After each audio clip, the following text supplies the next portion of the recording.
Hello, magandang araw mga repa. Gagawa na naman tayo ng video. So, tong video na to is random topics lang. Siguro pag-usapan na lang natin yung blue pill mindset.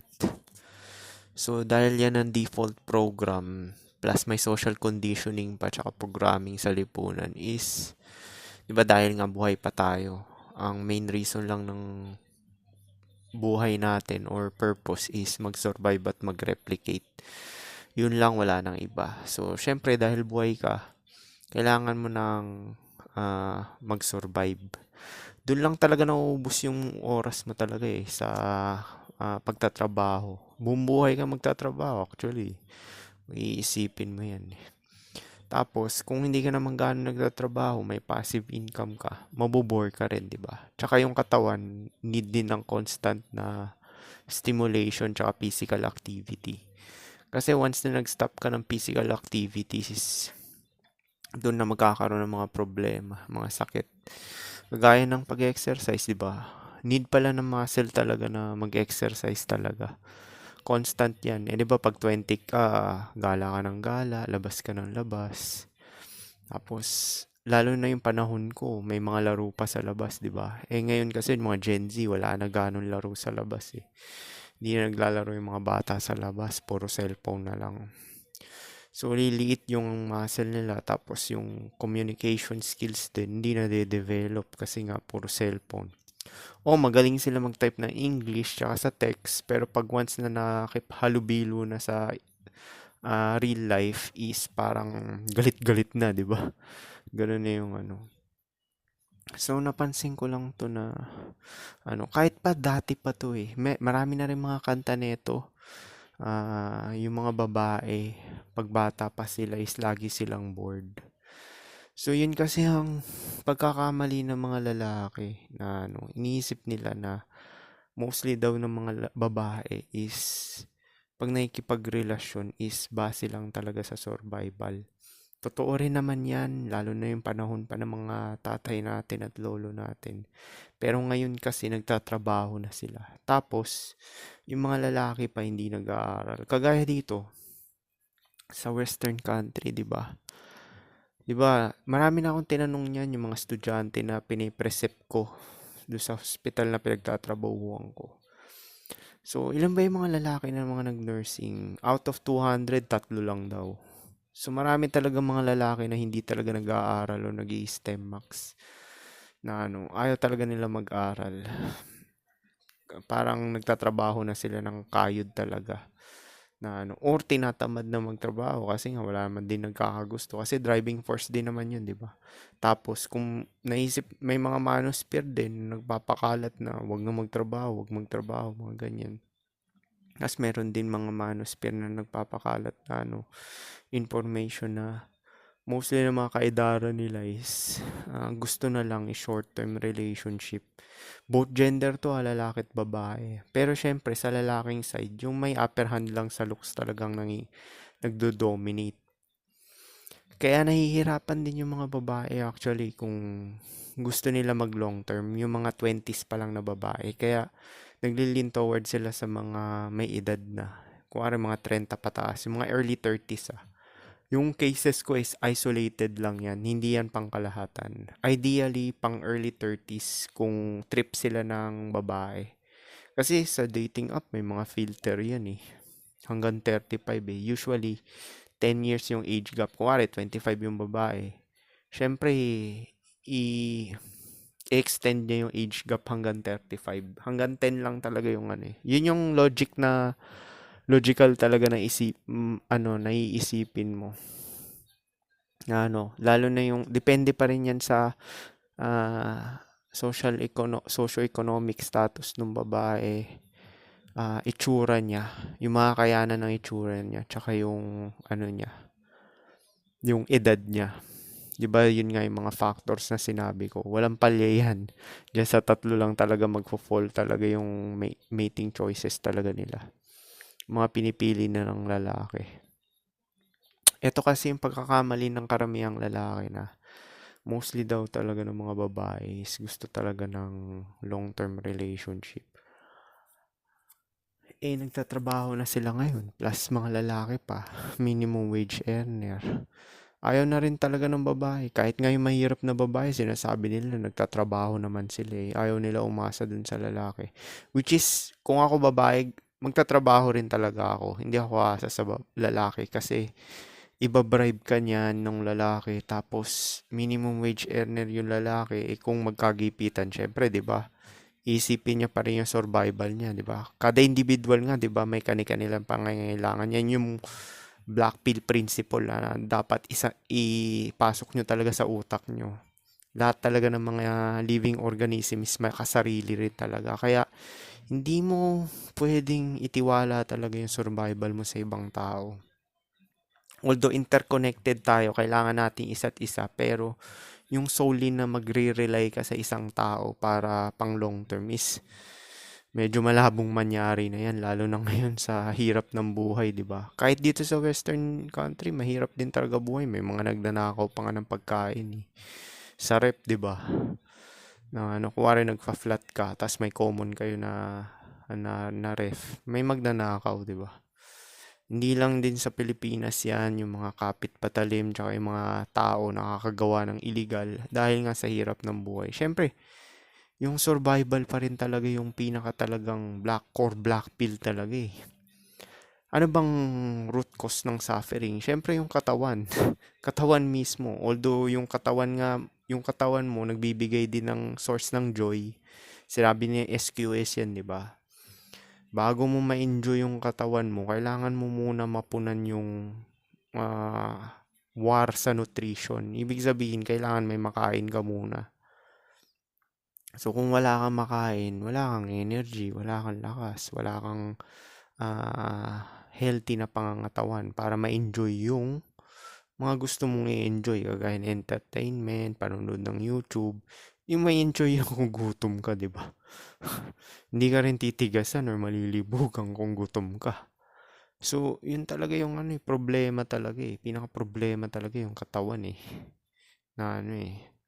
So, yun nga. Mabalik tayo dyan sa mga ano, na nahihirapan din yung mga babae rin talaga eh. Kasi nga, mostly ng mga gusto nila na may itsura na lalaki or nakapasa sa looks threshold nila is gusto na lang din talaga ng short term or hook up. Kasi nga, ayaw na nilang isalba yung mga babae, tsaka ayaw na nila mag-invest ng oras, tsaka panahon, resources. Kasi nga, mostly din naman ng mga babae is marami ng, hindi to pangkalahatan na, mostly talaga ng mga babae is talagang, sila lang talaga may upper hand talaga sa relationship. Actually, lahat nga talaga. Kasi sila picker, lahat pala lahat. Lahat yan, walang palya yan talaga. Kahit ano-ano talagang anggulo mo tingnan eh. Dahil sila picker, sila talaga yung ano talaga, may upper hand. Kahit nga ako eh. 'Di ba yung mga sub 5 malalakas loob nila na ano, makipag FWB sa akin. Kasi nga, meron nga akong trabaho. Kung mabuntis man sila, pwede nilang gatasan yung trabaho ko, yung sweldo ko, 'di ba? Para dun sa child support. So, yun nga. ah napansin ko sa mga blue pill na mindset talaga is mabilis sila maboard. Lalo na yung mga babae. Tapos yung mga, actually, both gender din, mabilis talaga maboard eh. Hindi nila kaya talaga pumirmi lang sa isang lugar. Na ano, sa bagay, need mo talaga ng physical activities din eh, para talaga mag-function ka ng ano, ng talagang optimal talaga. So, both gender din napansin ko is nahihirapan din talaga. Kasi, biruin mo, 'di ba 80% ng mga tao sa lipunan, lalaki, is deemed undesirable and attractive. Pero, meron pa rin talaga mga babae na nagsisettle sa mga yan kasi nga dahil sa pakinabang. Beta box provider or silbidor. Mostly na lalaki ngayon, minimum wage earner. Hindi talaga maaasahan. Hindi makakabuhay yan, yung minimum wage earner. Pang isang tao lang talaga yun. Kung may partner ko, nako. Kaya nga nawawalan din ng gana yung mga babae rin talaga eh. Sila na lang din nagbi-business. Actually, maraming babae na business-minded eh. Meron pa nga 20 anyos, may milyon na, daig pa ako eh. Yung mga Gen Z. Maraming Gen Z ngayon na babae talaga na nagbi-business ah.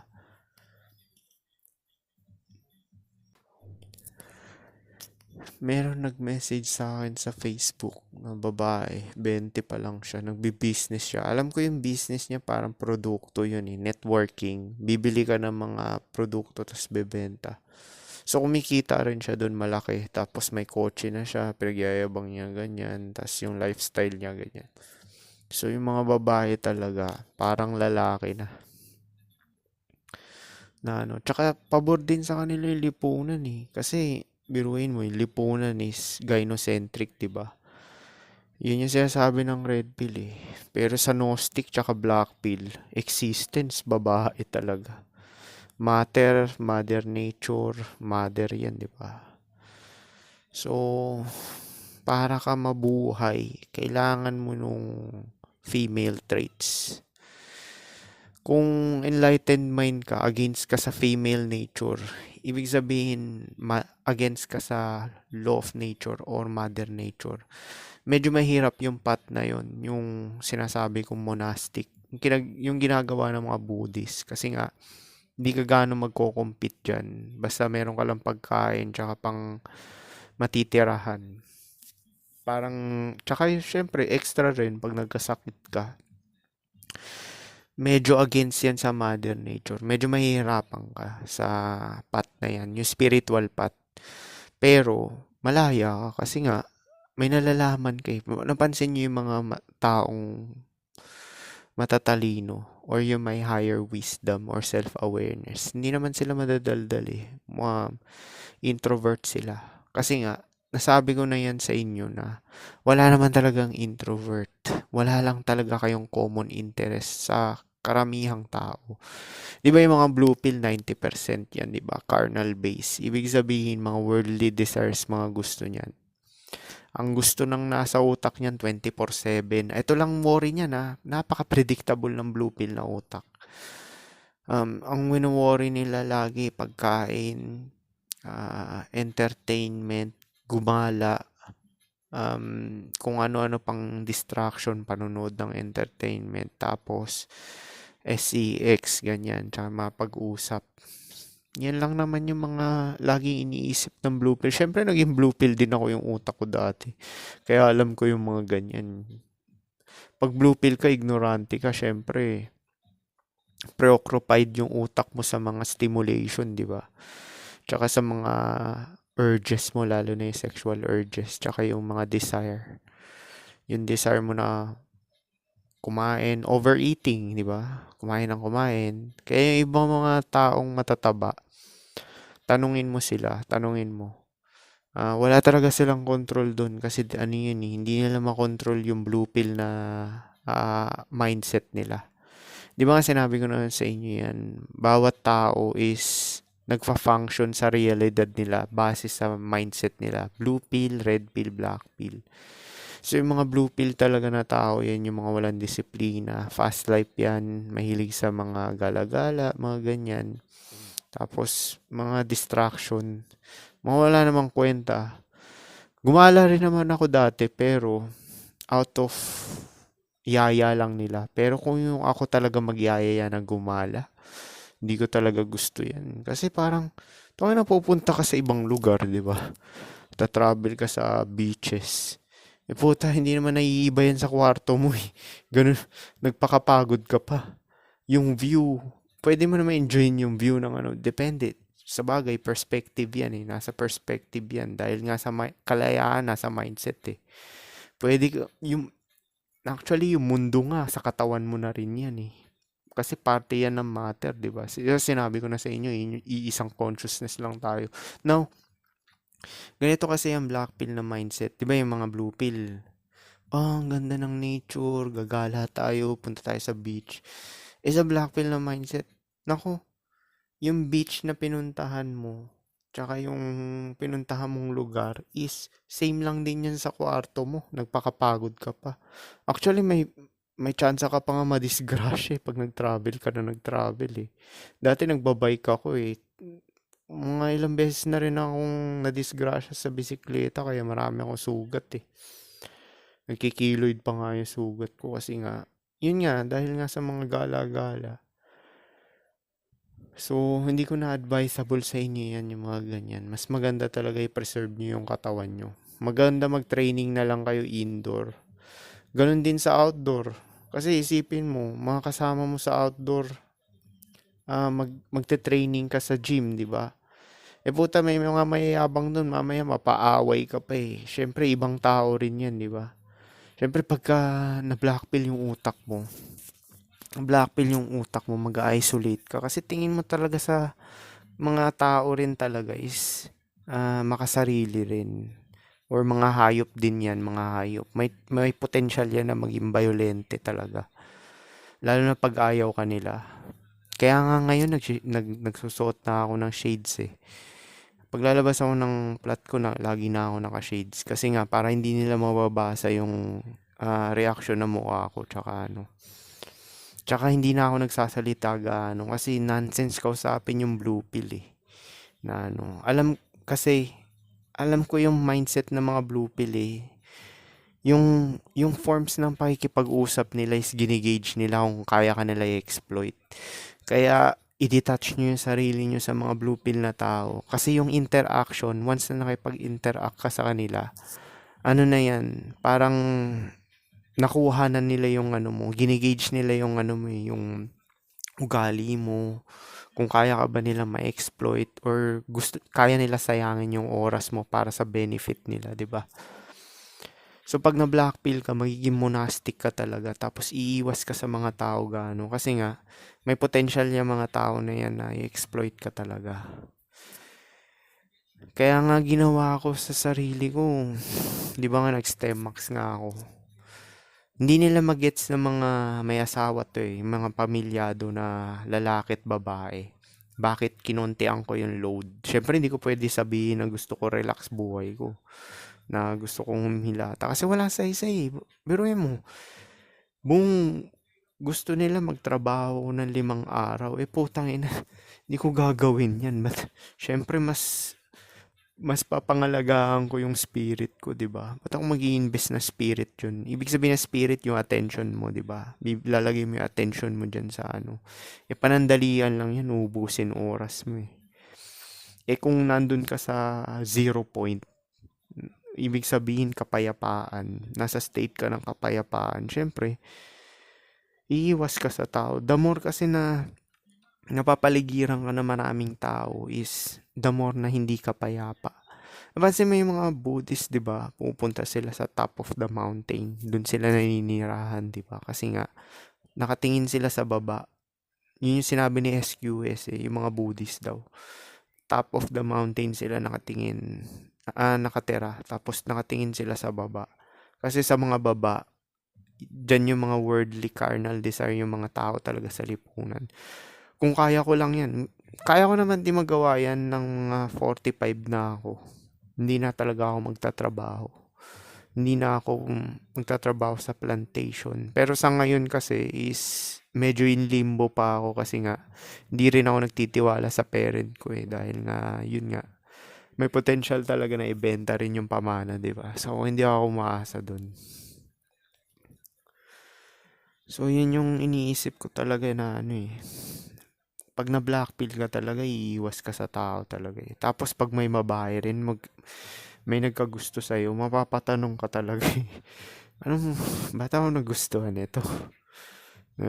Pero yung direct approach na sinasabi ko, effective yun. Dapat mo rin talaga gawin yun para hindi ka ma-manipulate talaga. Hindi masayang yung oras mo, pera mo, tsaka yung attention mo, di ba?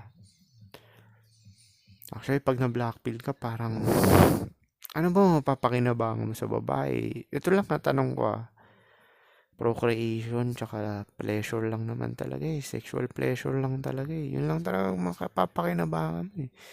Yung interaction, yung usap-usap, tangina, ang shallow ng babae sa totoo lang sa dami na nakausap kong babae. Shallow talaga sila lahat. Walang kwenta pinag-uusapan nila. Kung ano yung nakikita mo sa TV na trending, yan yung pag-uusapan nila. So, hindi naiiba. Actually, lahat na nakikita mo na nasa television, yan yung nasa utak ng mga blue pill na tao. Lalaki man yan at babae. Na ano, TikTok, tang inang TikTok yan. Tapos basketball, putang inang basketball yan. 'Di ba? Yung mga entertainment na kukunin yung oras mo, wala namang nadadagdag sa kapayapaan mo, 'di ba? Biruin mo, yung worry mo pa yung MVP record ni LeBron James. Eh wala namang kinalaman sa survival mo yan. Ay, nako, yung mga blue pill talaga na utak, 'di ba? Wala namang kinalaman sa ano yan, hindi ka naman pepera dyan, 'di ba? Hindi ka naman papakain ng protina niyan, 'di ba? Pwede siguro kung tayaan mo yung team na nasa finals, 'di ba, naglalaban, mananalo ka. Pero kung siseryosohin mo tapos out of entertainment lang, walang kwenta 'yan, 'di ba? Ako na ako nakikinig ako ng music eh. Alam ko naman waste of time lang din naman 'to eh. Waste of time lang din naman 'to eh. Pero makikinig ng music is naka-in-tune yan dun sa spirit mo. Binibigyan ka ng kapayapaan, di ba? Tsaka hindi rin ako nakikinig ng love song yung mga ganyan. Tama rin yung red pill, huwag kayo makinig ng mga love song kasi blue pill yan, yung mga sawing lalaki. Di ba mostly ng mga kumakanta ng love song, mga lalaki. Babae, hindi naman yan. Gaya-gaya lang naman yung babae. Hindi naman nasasawi babae.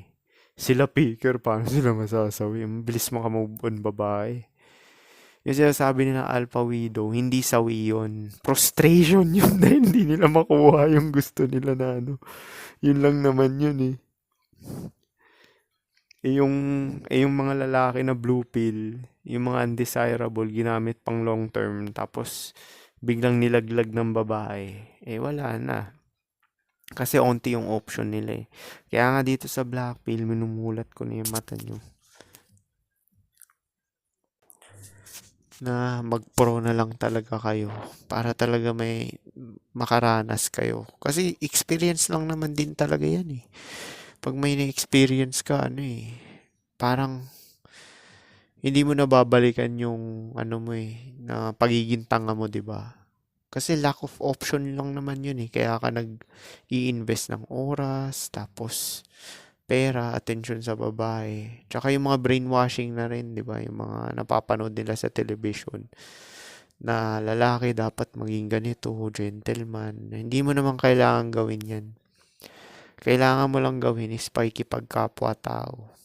Yung equal treatment sa lahat.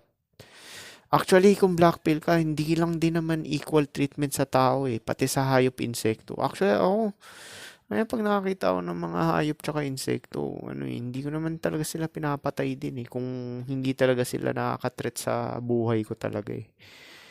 So, kasi alam ko na buhay din yan. Yun yung talagang grand scheme talaga na nakikita ng mata ng kawalan talaga. Eh, sa blue pill, tayo, hindi nila maiisip yan na, oh, insekto to, patayin kita, hayop, Yung treatment mo is equal lang yan sa lahat, di ba?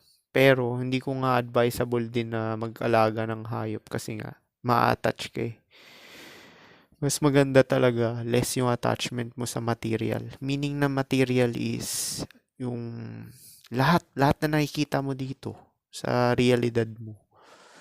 Kesyo cellphone man yan, gamit, damit, nanay mo, tatay mo, kapatid mo, hayop, o halaman, pagkain.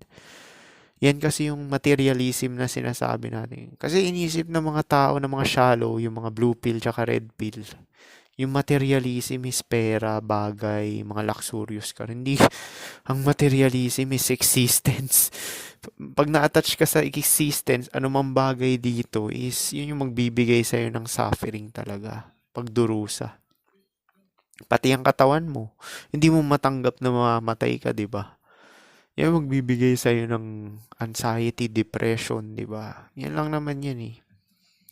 Kaya nga pinapataas yung wisdom nyo or knowledge eh. Kasi yung wisdom knowledge is, yan yung energy ng kawalan. Metaphysical yan. Ibig sabihin, hindi mo nakikita yung pinagsasabi ko, nai-imagine mo lang yan sa utak mo, di ba? Ano, tong mga words ko, hindi mo siya nakikita. Pero, binibigyan ka ng kalayaan, di ba? Oh, yan yung katumbas ng ng Diyos. Ibig sabihin, message yan ni God. So, yung mga message na mga magpapabukas ng kaisipan nyo, magpapalawak ng kamalayan nyo, is yun talaga yung sage wisdom na tinatawag ni SQS. Hindi na mahalaga kung galing man sa akin yan, kay Jesus, kay Buddha. Ang sage is truth. Ang sage is truth. Sage wisdom is kahit kanino mo man yan marinig, is sage. Yun pa rin talaga ang totoo. Hindi lang naman din ako yung nag-share ng information na ganito eh. Marami rin. Sa Pilipinas, mukhang ako lang. Mukhang ako lang may sage sa Pilipinas na ganito mag-share. Hindi sa nagyayabang kasi marami na rin ako sinearch talaga sa YouTube. Yung mga spiritual guru, red pill lang din yan eh. Natap lang nila yung surface level. Pero itong mga binabanggit ko, bago to sa inyo. Actually, nangyayari na to, hindi nyo lang namamalayan. Kasi nga, ang truth is black and white talaga yan. Kitang-kita mo yan, nangyayari yan sa pang-araw-araw. Pero, hindi mo siya namamalayan. Kasi nga, yung focus ng ego mo is survival at procreation. Minsan nga, hindi mo nga alam yung purpose mo eh. Hindi pa ba obvious kung ano yung purpose mo? Mag-survive at mag-procreate. Hindi mo rin alam kung bakit ka nandito. Malamang, inanak ka ng nature, di ba? Dahil ignorante yung nature eh. Which is yung nanay at tatay mo, ignorante. Hindi ko minamasama yun. Wala rin silang control kasi nga, genetic determinism yan. Pinili lang talaga nila yung top G sa beta box, top G sa genetic. Yun lang naman yun, kaya nandito ka. So, yung produkto ng hypergamy, which is yun yung sa nature, di ba? Yun yung rason bakit nandito ka. Dahil may top G sa beta box, top G sa genetic. Dami pa nagdi-deny dyan eh. Na na, siya average looking. Meron namang karelasyon, girl. Oo nga. Pero yung treatment, babae pa rin talaga yung may upper hand dyan, tsaka advantage. Oo nga. Alam naman natin yan dahil 80% nga sa lipunan na average at pangit pa nga. Actually, mas marami pang ang pangit sa tutusin.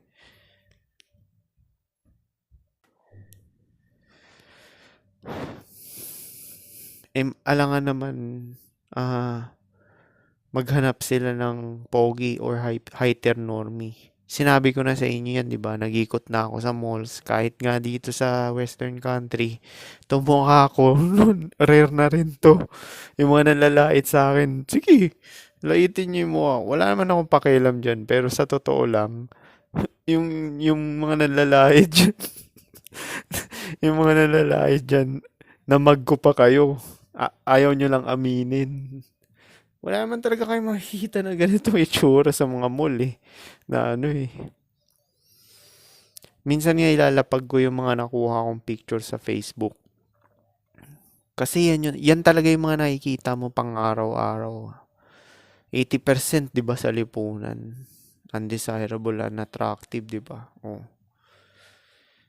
Ipopost ko yung picture na yon ng mga lalaki at babae. Hindi lang naman sa lalaki yung undesirable at unattractive, pati rin naman babae. Ang dami rin naman babaeng pangit talaga eh. Bukod na pangit pa yung katawan. Pero, sila may advantage kasi sila ang picker. So, yun lang kasi ang pagkakaiba. Nature kasi namimili. Which is yun nga, yung babae. Ikaw rin naman, nature. Nature ka rin naman. Magko-compete ka para mapili ka sa beta backside kung hindi ka pogi, di ba? Kung pogi ka naman, tangina, tatargeting ka ng mga sub 5 tsaka sa below sa socio-economic status. Which is yun yung naranasan ko, di ba? Kaya target ka ng sub 5. Babato talaga nila yung sarili nila. Yung sinasabi nila, i-break yung rule sa mga pogi. Eh, puta, sub 5 yun. Or sub 4. Sabihin natin sub 4, ganun.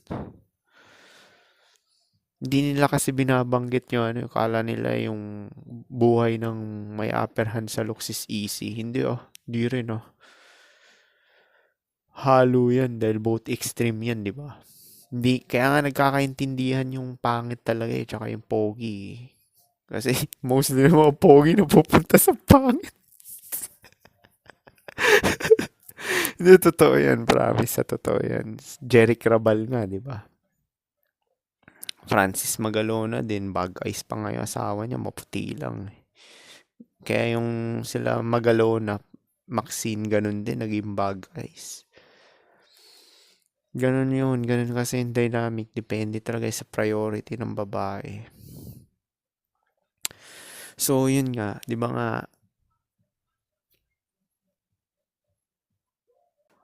pag bata pa yung mga babae, mabilis mabore yan eh. Gusto nila na excitement, panibago.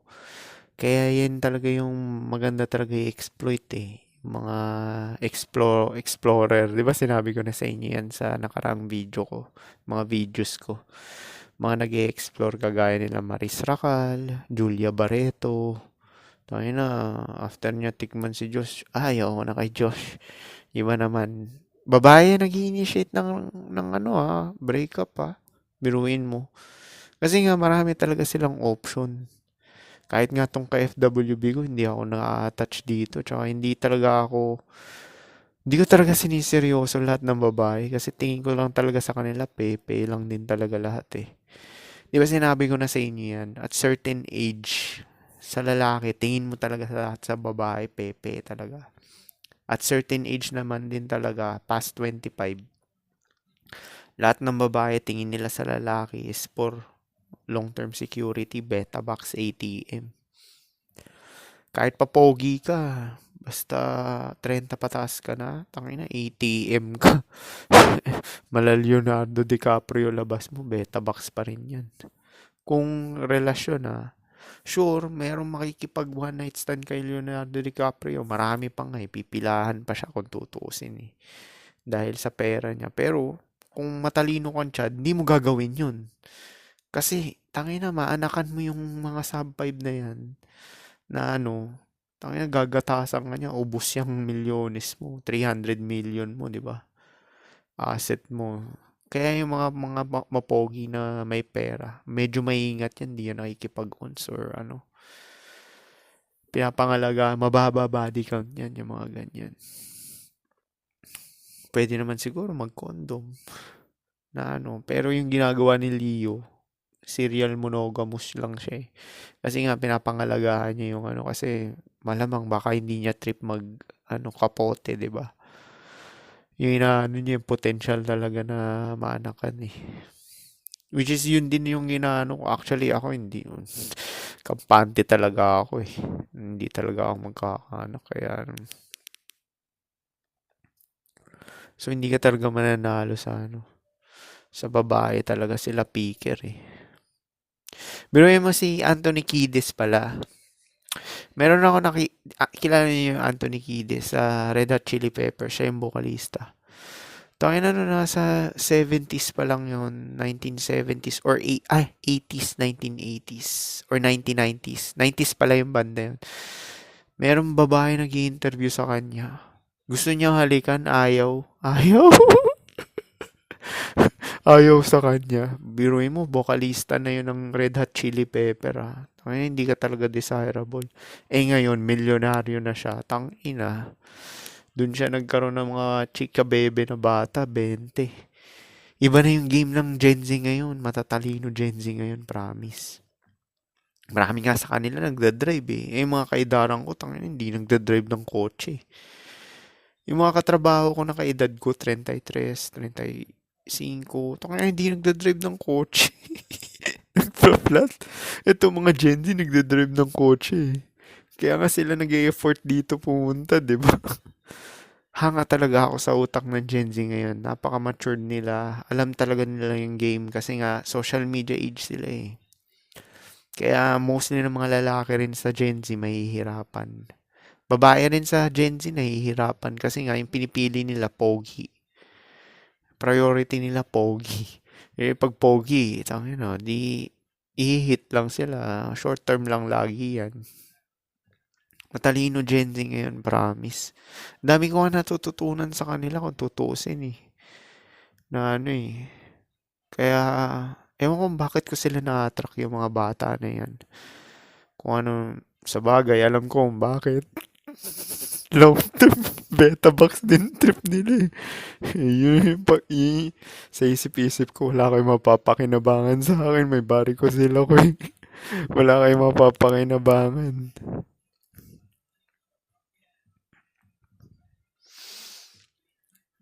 So, paano? Yun lang siguro. 35 minutes, peace.